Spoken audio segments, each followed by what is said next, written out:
Imagine standing in a place of perfect peace, where the air is thick with incense and the sound of whispered prayers. But beneath your feet, the soil tells a different story. A story of plague, of execution, and of mass graves. Today, we explore a haunting paradox.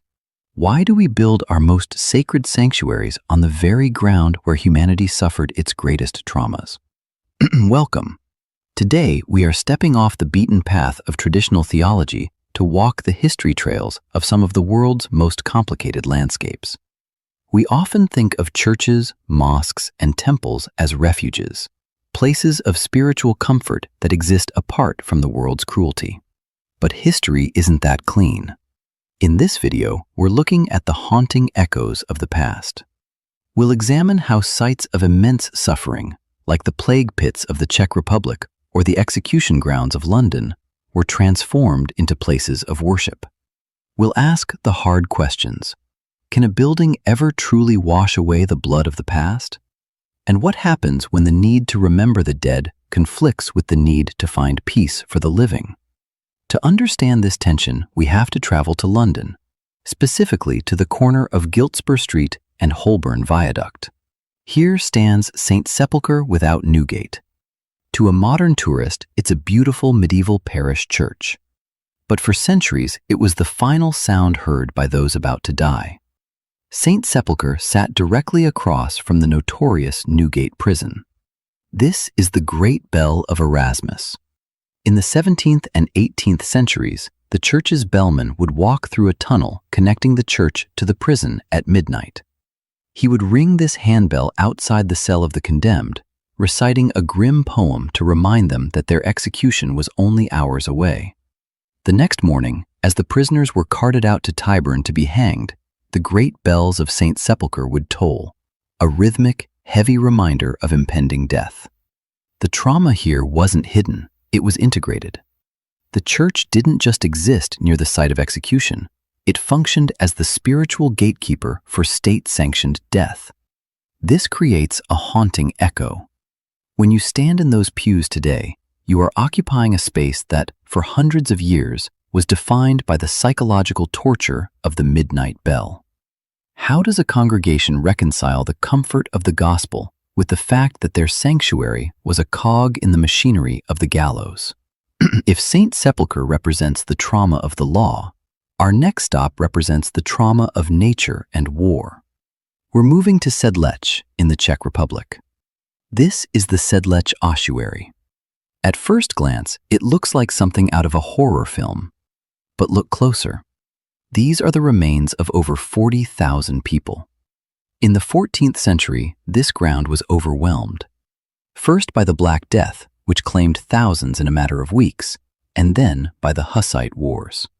The cemetery became a site of historical trauma on a scale we can barely imagine. The soil was quite literally more bone than earth. In the 1870s, a woodcarver named František Rint was hired to organize the bones. His solution? To turn the trauma into art. He bleached the bones and arranged them into intricate decorations. Here, the weight of memory is physical. You cannot ignore death because it is the very architecture of the space. But this creates a conflict. Is this a memorial to those who suffered? Or is it a memento mori, a spiritual tool meant to remind us of our own mortality, perhaps at the expense of the individual dignity of those 40,000 souls? Let me know in the comments, do you find the Sedlec Ossuary beautiful and respectful, or is it a step too far? I'm curious to see where you draw the line between memorial and spectacle. The promise of redemption. Sometimes building over trauma isn't just about memory, it's about a total spiritual takeover. It's about the promise of redemption. Deep beneath the high altar of St. Peter's Basilica in Vatican City lies a Roman necropolis. In the 1st century, this was a site of intense persecution. Vatican Hill was home to the Circus of Nero, a place where early Christians were executed in gruesome public displays. Tradition holds that St. Peter himself was martyred here and buried in a simple grave in a pagan cemetery. by building the world's largest basilica directly over this necropolis, the Church performed a radical act of spiritual layering. They took a site of Roman power and Christian slaughter and literally buried it under a monument to Christian triumph. The trauma of martyrdom is the foundation, literally, of the comfort offered by the Church above. But this transition wasn't easy. To build the original Constantinian basilica, they had to fill in an active cemetery, breaking the roofs of pagan tombs and pouring in earth. It was a violent act of architectural replacement. It tells us that for some, the only way to move past trauma is to build something so magnificent on top of it that the original pain becomes a relic hidden in the dark. Modern conundrums. This leads us to our modern conundrums. Today we struggle with this more than ever. When we have a site of immense tragedy, a former prison, a battlefield, a site of a massacre, what is the correct way to heal the land? If we build a place of worship, do we risk sanitizing the history? Think about the bells of St. Sepulchre.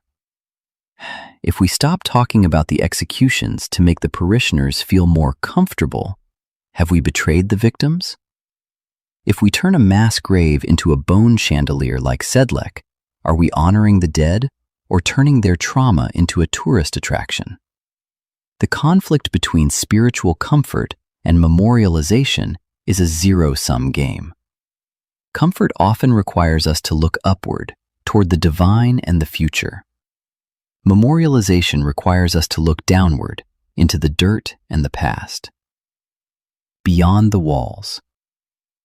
So what lies beyond the walls of these structures? What we learn from places like St. Sepulchre, Sedlec, and the Vatican is that sacred space is rarely pure. It is earned.